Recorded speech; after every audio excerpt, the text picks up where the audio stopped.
हमारा जो शुभम नंदी आपने वीडियो उतारा ना, ये सब बच्चे उसके हैं। 1 2 3 4 5 6 उसके करीबन 15-20 बछड़ियाँ हैं मेरे पास। बहुत वैरायटी का तो ब्रीड है गाय के ऊपर, तो अब ये गिर गाय क्यों चुना? गिर गाय का कीमत 2-2.5 लाख रुपये से मिनिमम शुरू होता है। तो आज मैं गुजरात में अहमदाबाद ज़िला में है और इधर एक फार्मर के साथ मिले हैं जो बहुत दिन से गिर गाय से काम करते हैं, गिर गाय के ऊपर काम कर रहे हैं। इसके पास 50 साल पुराना सीमेन भी है, उससे बूल रेडी हो रहे, बहुत ब्रीडिंग करते हैं वो इधर, ये ब्रीडिंग फार्म ही है। तो गिर गाय के बारे में थोड़ा इन्फॉर्मेशन लेंगे और ये इसका स्वभाव क्या है या इसका ब्रीड के बारे में थोड़ा इन्फॉर्मेशन उसके पास लेंगे, क्योंकि बहुत साल से वो इसके ऊपर काम कर रहे हैं। तो नमस्ते भाई। नमस्ते। हाँ, आपका परिचय थोड़ा देंगे? राजेंद्र सिंह गोयल, कृष्णा गिर गौशाला, अहमदाबाद। अच्छा, आप कितने साल से गिर गाय के ऊपर काम करते हैं? 9 साल हो गए। 9 साल। अच्छा, तो बहुत वैरायटी का तो ब्रीड है गाय के ऊपर, तो अब ये गिर गाय क्यों चुना जिस टाइम फार्म स्टार्ट किया? गिर गाय हमारा गुजरात का है और जो गाय जहाँ की होती है वहीं की चुनना ही सही रहता है, दूसरे वहाँ से बाहर से गाय लेना ठीक नहीं है। ओके, तो गिर में कोई एक ही ब्रीड है या वैरायटी कुछ है गिर के अंदर? गिर के अंदर तो गिर एक ही है, अच्छा। अलग अलग जगह की होने की वजह उसका अलग अलग नाम रहता है। ओके, बाकी गिर तो एक ही है, एक ही। तो कुछ जगह का नाम से एक बार बता दीजिए, कौन सा ये वैरायटी होता है गिर में? सब जगह का नाम तो याद नहीं होगा, लेकिन जैसे भावनगर है, भाड़वा है, पोरबंदर है, राजकोट है। अच्छा, तो सब अलग अलग है। ओके, इसमें अंतर क्या होता है? अंतर कुछ नहीं बताया। अच्छा, एक जगह का ब्रीड ऐसा ही है। जैसे आप बंगाल से यहाँ पे आए हो, हाँ। बराबर, बंगाल की जगह, गुजरात की जगह, इसी तरह हर एक अलग अलग जगह की गाय होती है। अच्छा, कुछ उसका स्वभाव का कुछ अंतर होता है? स्वभाव में ज्यादातर गिर गाय शांत रहती है, 5-10% अग्रेसिव होती है। अच्छा, वो अनजान लोग के सामने अग्रेसिव होती है, बाकी जो लोग उसको पालन करते हैं उसके सामने तो ज्यादातर गिर गाय बहुत शांत रहती है। लेकिन कोई गाय होती है जो हमने छोटी से बड़ी की हो ना, जैसे ये गाय है, उसको मैं हाथ नहीं लगा सकता। अच्छा, आप भी नहीं लगा सकते? नहीं लगा सकता। अच्छा, ओके। तो अभी कितना गाय है आपके पास? अभी छोटे बड़े मिला के मेरे पास 50-60 गाय है। 50-60 गाय है। अच्छा, सबसे पुराना जो गाय है उसका उम्र कितना है अभी? करीबन 20 साल के आसपास है, वो जो बैठी है ना गाय। अच्छा। और ये जो पीछे खड़ी है बड़ी वाली, हाँ। वो 17 साल के आसपास की है, 2007 का बर्थ है उसका। ओके, तो आप ये ब्रीड के ऊपर डिटेल्स भी रखते हैं, किस साल में कितने कौन सा हुआ है? वो रखना पड़ता है तभी उसका ब्रीडिंग हो पाएगा। फिर कुछ लिखा पट्टी नहीं रखोगे तो इन ब्रीड हो सकेगा या लाइन ब्रीड हो जाएगा कुछ। अच्छा, ओके। तो हम लोग बाहर जाके थोड़ा बात करेंगे, ये ब्रीड के बारे में थोड़ा इन्फॉर्मेशन लेंगे आपसे। ठीक है, ओके। ये जो गाय खड़ी आपको दिख रही है ना, उसको लिलड़ी बोलते हैं। लिलड़ी, उसका कान देखो, उसका नाक देखो, उसका पूरा रंग सफ़ेद है, पैर में उसको ब्राउन और ब्लैक कलर का धब्बा है, उसके बॉडी पे ब्राउन कलर का एक स्पॉट रहता है, इसको उसका थन आंचल उसका काला रहता है, बराबर है। वो और सामने जो खड़ी है वो दोनों लिलड़ी है।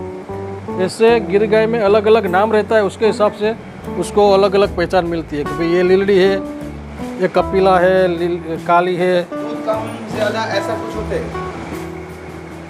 तो गाय का खुद का जो कैपेसिटी होता है उसके ऊपर से दूध होता है। ये वाली सुवर्ण कपिला है, ये वाला भी एक नंदी है, जो 50 साल पुराना वाला जो आपने बुल देखा ना, जो बाल खड़ा है अभी, वो उसका बेटा है। वेस्ट बंगाल से मैं गुजरात आया है गिर गाय लेके। बहुत वेस्ट बंगाल का बहुत फार्मर है जो सोचते हैं फार्मिंग करने के लिए, तो उसके पास गिर गाय के बारे में कोई इन्फॉर्मेशन ही नहीं है, क्योंकि उधर गिर गाय मिलते नहीं है, फार्मर के पास नहीं है। तो आप इस ब्रीड के बारे में थोड़ा इन्फॉर्मेशन मुझको देंगे? देखिए, बंगाल खाली भारत के अंदर खाली बंगाल एक राज्य नहीं है कि जो गिर गाय को पालना चाहता है। भारत के ऑलमोस्ट स्टेट के अंदर से फ़ोन आता है कि हमको गिर गाय चाहिए करके। ओके, लेकिन मैं जितना जानता हूँ उसके हिसाब से मैंने मुझसे जो बड़े ब्रीडर है या मुझसे ज़्यादा जिनके पास अनुभव है उनके पास से जाना हुआ है कि गिर गाय का परफॉर्मेंस जो गुजरात के अंदर रहता है और उसमें भी खास करके गिर के जंगल के आजू बाजू में, मेरे यहाँ से 350 किलोमीटर आसपास गिर का जंगल है। अच्छा। लेकिन यही गाय वहाँ पे जाओगे ना आप लेके, तो वहाँ पे आपको अच्छा ज़्यादा दूध देगी और ज़्यादा अच्छी रहेगी। ओके। और वही गाय यहीं पे ला के उसको थोड़ा डिफरेंस पड़ता है। अच्छा। तो गुजरात में इतना डिफरेंस है, तो गुजरात के बाहर ले जाने पे वो ज़्यादातर गाय फेल होती है। ओके। और देखो, आप यहाँ से अगर ओरिजिनल गिर गाय ले जाते हो तो 2-2.5 लाख रुपए से कम कीमत की नहीं होती है, जो ब्रीडिंग की गाय होती है, बराबर है। फिर आप वो गाँव में से या कहीं से ले जाओ तो 50,000 लाख रुपये आजू बाजू भी गिर गाय बोलते हैं लोग, उसके ले जाते हैं। और वहाँ ले जाने के बाद ये कोई मशीन तो है नहीं कि आपने चलो भाई प्रोडक्शन नहीं लेना है तो बंद करके रख दो करके बराबर है। ये तो अगर आपको प्रोडक्शन नहीं भी देती है, दूध नहीं भी देती है, तब भी आपको उसको 365 दिन खिलाना तो पड़ता ही है। और उसको खिलाना कोई मुफ्त में तो आता नहीं है। बिल्कुल। कुछ ना करो तो भी 100-150 रुपया तो दिन का लग ही जाता है। अगर कोई फाइनेंशियली मजबूत है तो वो कर सकता है, लेकिन अगर एक नॉर्मल फार्मर करने जाएगा तो उसको तकलीफ पड़ेगी। ओके। हाँ, तो मेरा हिसाब से यहाँ से गिर गाय ले जाके वहाँ ले जाके उसका पालन करना, एक तो इतनी महंगी गाय सक्सेस नहीं होने का चांस 80% है। 20% में ही आपको सक्सेस मिलती है। ओके। बाकी 80% आप फेल ही मान लो। ओके। अच्छा, इसका वेदर के हिसाब से इसका एक इंफॉर्मेशन देंगे। आप जो बोल रहे हैं गिर जो जंगल है उसमें जो अच्छा प्रोडक्शन आते हैं, इधर नहीं आते, क्यों नहीं आते? प्रॉब्लम क्या होता है? वहाँ उसको खुला चारा मिलता है, खुला खाने को मिलता है। हम लोग यहाँ पे लेके आए तो हमारा ये जो 2-3 बीघा या एकड़ का 1.5-2 एकड़ का जो हमारा फार्म हाउस है, हाँ। उससे बाहर वो जाएगी नहीं। उसको खाना हम भरपूर खिलाएंगे। हाँ। हम लोग खाना भी वहीं से सौराष्ट्र में से लाते हैं, उसके लिए जो सूखा चारा रहता है वो भावनगर तरफ से लाते हैं। हरा चारा हमको यहाँ से खिलाना पड़ता है, पानी हमको यहाँ का पिलाना पड़ता है, हवा यहाँ की है वो नहीं बदल सकते। तो उसको वहाँ का चारा खुली गाय छोड़ देते हैं तो जंगल में खाना खा के आती है और अपने हिसाब से उसको जो खाना है, जितना खाना है उतनी खाती है। और यहाँ पे हमारा सब सिस्टमेटिक हो जाता है कि भाई उसको ये खिलाओ, वो खिलाओ, इतना खिलाओ, बराबर। वो वहाँ पे ऐसा कुछ नहीं होता है। वो अपना दिल से खाना खाती है, दिल से रहती है गाय। अच्छा। और ये बहुत सेंसिटिव है। ओके। हाँ, उसको हमारा जितना ही पता चलता है ऐसा बोलो तो चलेगा। अच्छा, तो ये कितना कैसा क्लाइमेट का ये? क्लाइमेट तो कोई भी क्लाइमेट होगी, ये जिंदा तो रहेगी। अच्छा। बराबर है, उसमें उसको कोई प्रॉब्लम नहीं होगा। लेकिन जो गिर के अंदर वो जो परफॉर्मेंस देगी, जितना दूध देगी, बराबर है, उसके हिसाब से हमारे यहाँ पे आने पर भी 15-20% कटौती हो जाती है उसकी। और अगर यहाँ से बाहर जाती है तो मैंने सुना है अभी बहुत जगह पे गिर गाय फेल हो जाती है, नहीं रहती है। और कोई कहते हैं कि हमारे यहाँ तो अच्छी चलती है, रह जाती है, ऐसा भी सुना है, बराबर। कि नहीं सब जगह फेल होती है, ऐसा नहीं है। बहुत अच्छी जगह महाराष्ट्र में बहुत अच्छे ब्रीडर है ऐसे जिन्होंने गिर गाय के ऊपर अच्छा काम किया है, वो लोग चला रहे हैं। और बहुत ऐसे हैं जिनके पास नहीं भी टिकी है, बेच देना पड़ता है। इसमें बाहर ले जाने के बाद अगर आप उसको पालन नहीं कर पाते हो, यहाँ से 1.5-2 लाख 2.5 लाख रुपया खर्चा करके ले गए और फिर आपको वहाँ बेचनी पड़ेगी, वहाँ पे कोई आपको इतना पैसा देगा नहीं कि भाई 1.5 लाख में लाया तो 1.5 लाख, फिर आपको कम में बेचना पड़े या ऐसे छोड़ देना पड़े, तो गाय फिर कत्ल खाने पहुँच जाती है। ओके। अच्छा, आप तो पहले से ब्रीडिंग फार्मर है, तो ये ब्रीडिंग फार्मिंग करने के लिए कॉन्सेप्ट क्या रखना चाहिए? कैसे करते हैं ब्रीडिंग फार्मर? कैसा होता है ब्रीडिंग फार्मर? देखो, ब्रीडिंग करना कोई हर एक के बस की बात नहीं, आम बात नहीं है, बराबर है। क्योंकि उसके लिए आपको ना दूध मिलेगा ज़्यादा, क्योंकि ब्रीडिंग के लिए आपको बच्चे अच्छे तैयार करने पड़ेंगे, चाहे बछड़ी हो या बछड़ा हो, बराबर। उसको ज़्यादा दूध पिलाना पड़ेगा। फार्मर ब्रीडिंग करने जाएगा ना तो नहीं हो पाएगा। अच्छा। क्योंकि उसको तो गाय रखा है तो दूध निकालने के लिए रखा हुआ है, बराबर। और गिर गाय का दूध एवरेज 5 से 6 लीटर एक टाइम का होता है। अच्छा। कोई गाय का होता है 8-10 लीटर भी एक टाइम का होता है, लेकिन ऐसी गाय बहुत कम होती है। अच्छा, 5 से 6 5, 6, 7 ज्यादा से ज्यादा। Okay. मतलब मेरे पास जितनी गाय है ना, उसमें 90% गायों का 6-7 लीटर से ज्यादा दूध नहीं है। अच्छा मैक्सिमम। अच्छा, 2 टाइम मिला के 10 से 12 लीटर। हाँ, 10 से 12 लीटर बस। अच्छा, तो इतना दूध अगर आप निकालना चाहो तो निकालने से, क्योंकि आधा दूध हम बच्चे को पिला देते हैं, तो हम दिन का तो 5-6 लीटर या 7 लीटर दूध ही निकालते हैं एक गाय के। चलो अहमदाबाद के अंदर मेरा गौशाला है, यहाँ पे दूध का रेट अच्छा मिलता है, हाँ बराबर है, तो थोड़ा बहुत सरवाई हो जाता है। मेरी 50-60 गाय है, इसमें 10-12 गाय मेरे को दूध देती है, बाकी की गाय है, 5-6 नंदी है, बराबर है। उसको रखने के लिए जो हमने व्यवस्था की हुई है, उसके पीछे जो आदमी लगते हैं, जो चारा मैं बाहर से लाता हूँ, अच्छे से अच्छा खाना खिलाता हूँ, ये सब खर्चा मिला के महीने के अंदर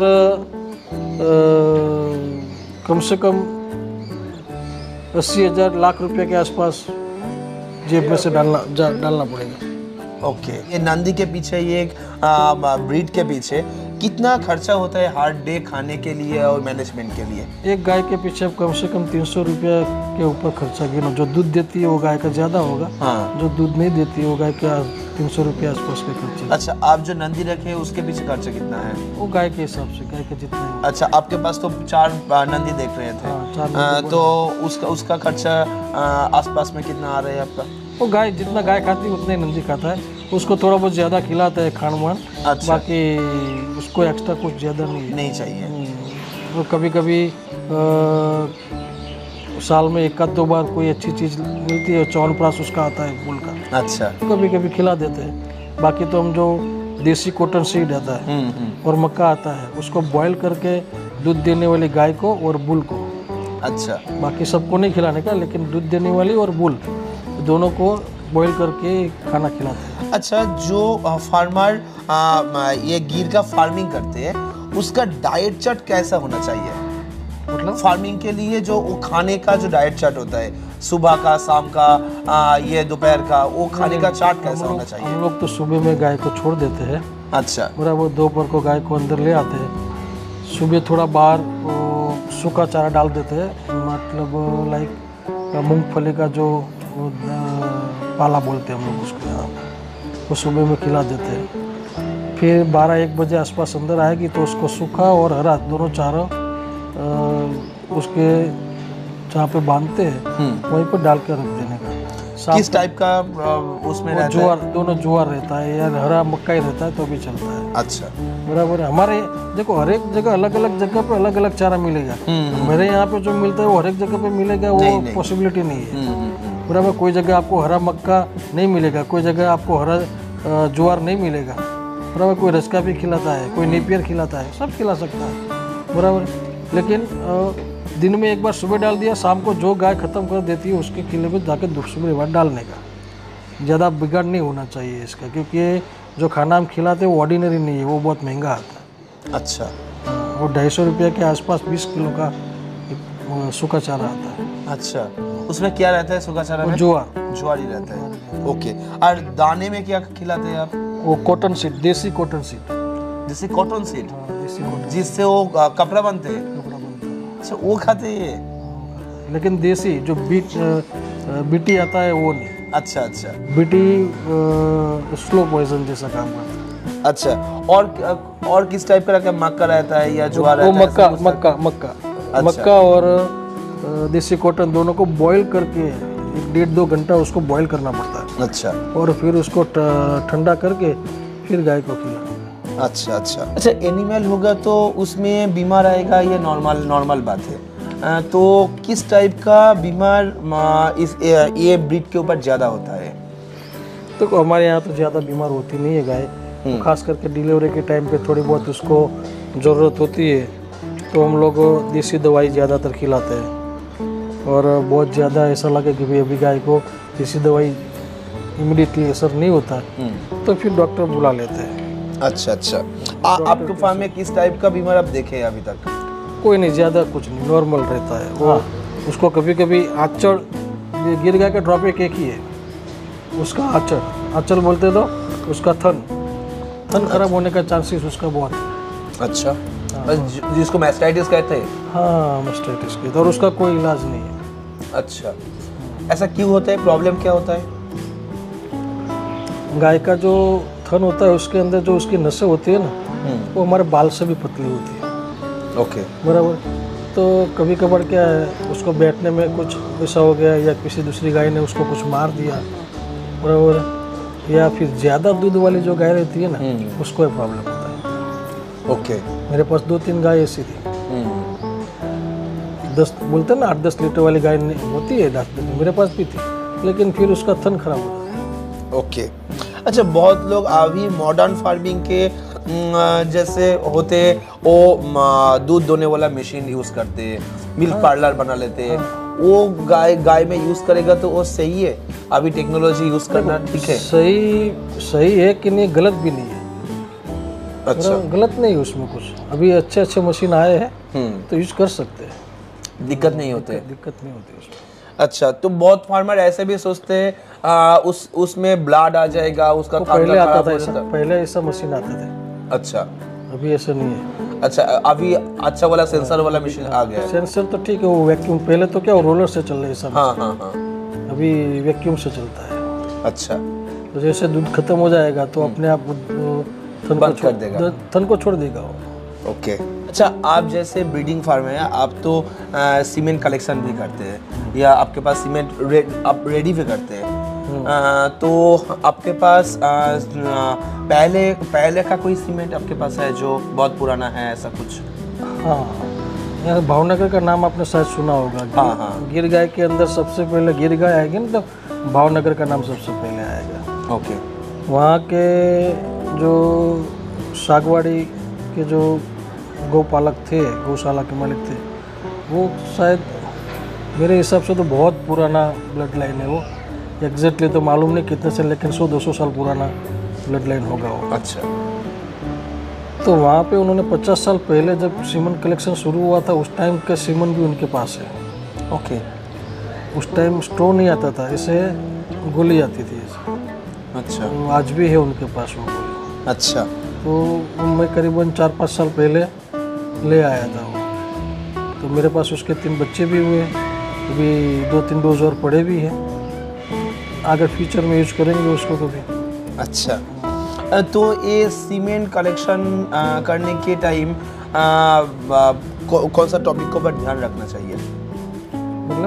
मतलब ये इन ब्रीडिंग वाला बात, हाँ, उसके बारे में थोड़ा इन्फॉर्मेशन देंगे ना? वो तो जैसे हमारे मानव समाज में होता है कि भाई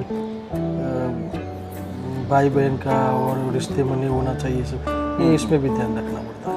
अच्छा, आप वो मेंटेन कैसे करते हैं? हम लोग सब लिखा पट्टी करते हैं इसको कि भाई ये गाय है तो इसका बाप ये है, इसकी माँ ये है। अच्छा, तो ये सब लिखा पट्टी रहता है। अच्छा, वो हिसाब रख के आप काम करते हैं। अच्छा, तो कोई ओरिजिनल गीर का कोई ये सीमेंट लेना चाहते हैं तो आपसे मिल सकते हैं? मिल सकते हैं।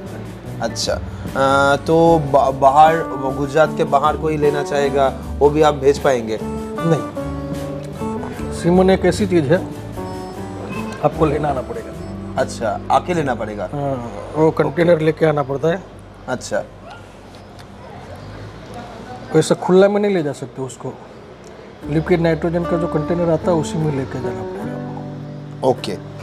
तो कोई फार्मर आना चाहते हैं आपके पास तो कैसे आ पाएगा इधर? ये अहमदाबाद के अंदर आके मुझे फोन करें, मैं एड्रेस दे दूंगा, आके ले जा सकते हैं। अच्छा, वीडियो में आपका कोई फ़ोन नंबर मैं यूज़ कर सकता हूँ? हाँ, डाल सकते हैं। अच्छा, आपका नंबर एक बार बता दीजिएगा। 8153810007। ओके। तो ये अहमदाबाद स्टेशन से कितना दूर है? रेलवे स्टेशन से करीबन 20 किलोमीटर होगा, 15-20 किलोमीटर। अच्छा अच्छा, ओके। तो इसका इधर का गूगल लोकेशन मैं वीडियो में शेयर कर दूंगा। हाँ, जो मिलना चाहते हैं तो आके फार्म देख सकते, दादा के साथ एक बार बात कर सकते, शायद आपको अच्छा लगेगा, क्योंकि इधर जो ब्रीड मैं देखे बहुत अच्छा ब्रीड है। ये मेंटेन करके रखते हैं दादा, ताकि ब्रीड का कोई ब्लड लाइन क्रॉस ना हो जाए या ठीक-ठाक। एक बात और भी बोलना चाहूँगा मैं। हाँ हाँ, जो गुजरात के बाहर के लोग जो देख रहे हैं, हाँ, कि गौ पालन तो हमारे धर्म से भी जुड़ा हुआ है, कि भाई हम हिंदू है, सनातनी है, तो गौ पालन करना हमारा धर्म है। लेकिन गिर का ही पालन करना वो कहीं नहीं लिखा है। तो गिर को ही घर पे ले जाना है ये दिमाग में से निकाल दो। ओके। बराबर है। आपके वहाँ की जो भी लोकल ब्रीड है उसको आप अपग्रेड करो, अच्छे से उसका संवर्धन करो, उसकी सेवा करो, वही सबसे ज़्यादा पुण्य का काम है। हाँ बराबर है। बाकी गिर अच्छा है, दिखता है, शांत है, दूध ज़्यादा देती है तो उसको ले जाओ। भारत के अंदर करीबन 50-60 किस्म की देसी नस्लें थी। हाँ। आज मेरे ख्याल से 40 से भी कम रह गई है। इसकी वजह क्या है कि लोगों ने अपने लोकल ब्रीड पे ध्यान नहीं दिया। बराबर। और कुछ जिसकी भी गलती है, ब्रीडिंग के ऊपर सरकार ने भी ध्यान नहीं दिया। बाहर से जो बुल और गाय इंडिया में लाई गई, उनकी भी कुछ मजबूरियाँ होगी लाने के पीछे, ला दिए, लेकिन उससे रिजल्ट खराब हो गया। ओरिजिनल ब्रीड खत्म हो गया। बराबर है। क्योंकि क्रॉस ब्रीडिंग नहीं होना चाहिए किसी भी दूसरी नस्ल से। गिर नस्ल भले इंडिया की 40 नस्ल है, उसमें से एक दूसरी नस्ल से भी क्रॉस ब्रीडिंग नहीं कराने का। गिर है तो गिर के पास साथ ही उसका मीटिंग होना चाहिए। कांकरेज है तो कांकरेज, साहिवाल है तो साहिवाल, जो भी किस्म की गाय है वो उसी किस्म के बुल के साथ उसका संवर्धन होना चाहिए। और जो जगह का ब्रीड है वो जगह का ही, वहीं पे ही उसका पालन करो। ओके। यहाँ से ले जाओगे इतना सक्सेस नहीं होंगे आप। बराबर है। मैं नहीं कहता को नहीं ही होंगे, लेकिन 80% तक नहीं होते हैं। और ओरिजिनल गिर गाय जहाँ पे ब्रीडिंग होते हैं वहाँ से आपको 50-60 हज़ार की नहीं मिलेगी। गिर गाय का कीमत 2-2.5 लाख रुपये से मिनिमम शुरू होता है। ओके। तो वो इतना पैसा खर्चा करने के बगैर आप अपने वहाँ के लोकल ब्रीड का संवर्धन करो, वो आपको आशीर्वाद देगी। ओके। और गिर गाय यहाँ से ले जाके एक तो गाय खराब होगी और आपका पैसा खराब होगा। एक बहुत अच्छा बात दादा ने कहा है, तो आप यह ध्यान रख के फार्म कीजिए, वो सही रहेगा। तो आज का वीडियो हम लोग इधर ही ख़त्म करते हैं, बाद में ऐसा ही कुछ इन्फॉर्मेटिव वाला वीडियो ले आएंगे। तो आज के लिए वीडियो इधर ही ख़त्म है। आप लोग ठीक रहेंगे, सुस्त रहेंगे।